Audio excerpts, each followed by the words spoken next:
Évidemment, Hakimi est en tête parce qu'il joue en plus dans notre championnat avec Unai, qui avait été très bon à l'occasion de ce match. Et Brahim Diaz, bon, il y en a une multitude, Bounou dans les buts. Quand on a un grand gardien, généralement, on peut aller loin.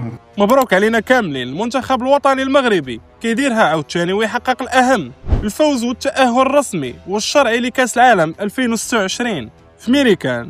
ماتش اللي كان كيبان ساهل، ولكن حنا عاد كنعشقوا الصعوبة، عشنا فيه ستريس حتى لآخر دقيقة، ولكن كاين بزاف ما يتقال. ولا فيديو ديال اليوم غنشرحوا فيه كل شيء وكاع هاد النقاط، غنحلوا فيه الماتش لقطه بلقطه، وغنتكلموا على القتاليه الاسطوريه ديال العناوي اللي سال الدم على التوني ديالو، الحاج نصير مزراوي السد المنيع، والمعادله الصعبه ديال الصداره مع البرازيل. وفي الاخر غنعطيكم المختصر المفيد في الحرب النفسيه اللي دارت الصحافه الفرنسيه على الكابيتان ديالنا اشرف حكيمي ليله الماتش. خلي معك واحد لايك، سبسكرايب وفعل الجرس، ويلا بينا نبداو الكره. الدراري الماتش يلا بدا، عاد كنقولوا بسم الله في الدقيقه الاولى، بالضبط في الدقيقه 91 ثواني ابراهيم دياز كيمرر تمريره ساحره على طريقه توني كروس ولا دي بروين، كتحط اسماعيل السيباري راس براس مع الجارديان. السيباري هز عينيه ما لقى لمن يعطي، وقرر يدير فينيش اسطوري على طريقه رونالدو نازاريو. هذا الهدف الخوت هو احسن هدف في تاريخ المشاركه العربيه في كاس العالم، وهذه النسخه لحد الساعه هو الاسرع، واخا الريكورد العالمي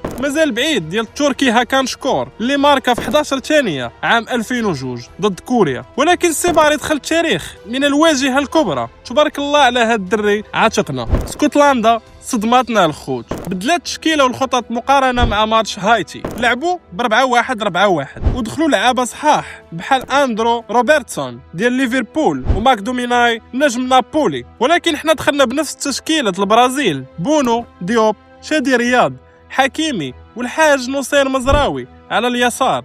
خلونا نوقفوا عند ثلاثه ديال اللعابه اللي داروا ماتش ديال العمر. اولهم الحاج نصير مزراوي بلمسه المانشستر يونايتد، سد الكولوار ديالو كامل، رزانه، برودة الدم وخبره كبيره خلات الهجوم الاسكتلندي تالف. ثانيهم امير العناوي محارب روما. هاد الدري الخوت خاصو تيمثال في الدقيقه 35 طاح وسال منه الدم وتشرق ليه التوني بسبب القتاليه والالتحامات البدنيه، ورغم ذلك عيا يجري وقطع كرات حاسمين وعطى كره خياليه للخنوس اللي ضيعها، لاعب كاريزما ديال بصح.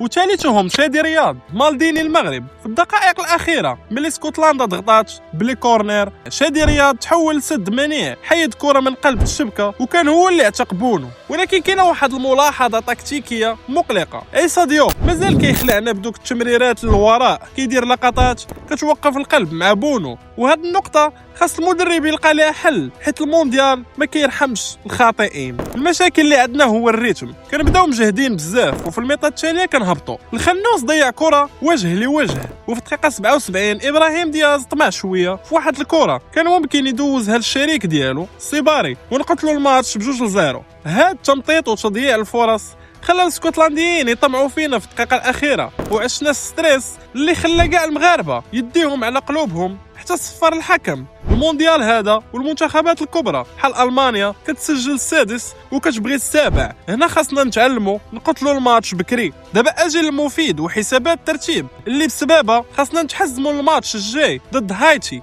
البرازيل والمغرب بجوج عندهم 4 ديال النقاط، ولكن البرازيل ربحات هايتي بسكور كبير، ودابا هما فايتيننا فارق الاهداف. هاد الصداره راه ماشي بريستيج وصافي، الصداره هي كل شيء. ولا تاهلنا في المركز الاول غنلعبوا دور 16 مع فرقه اسهل نسبيا وتفتح لنا طريق زوينه. الا تاهلنا في المركز الثاني غنكونوا مواجهه حارقه غالبا ضد شي غول من غوال المونديال. لذلك الماتش الجاي ضد هايتي ما خاصناش نربحوه ب1-0 وصافي، خاصنا نماركيو 3 ولا 4 باش نخطفوا الصداره من السامبا ونامنوا المسار ديالنا، لان البرازيليين ماركاو 3 اهداف في شباك هايتي. دابا غندوزوا الكواليس اللي سبقت الماتش، واللي كالعاده الصحافه الفرنسيه خرجتها في توقيت حرج جدا لارباك المنتخب والمدافع الافضل في العالم اشرف حكيمي. خرجوا اخبار باللي كيتحكم عليه في ديك القضيه القديمه ديال فبراير 2023. حكيمي عاش ليله بيضاء في بوسطن ما نامهاش، وحط تويته حارقه مع 3:30 ديال الصباح كيرد فيها بثقه كبيره وقال: العداله شافت فيا وقالت لي لو لم تكن شخصا معروفا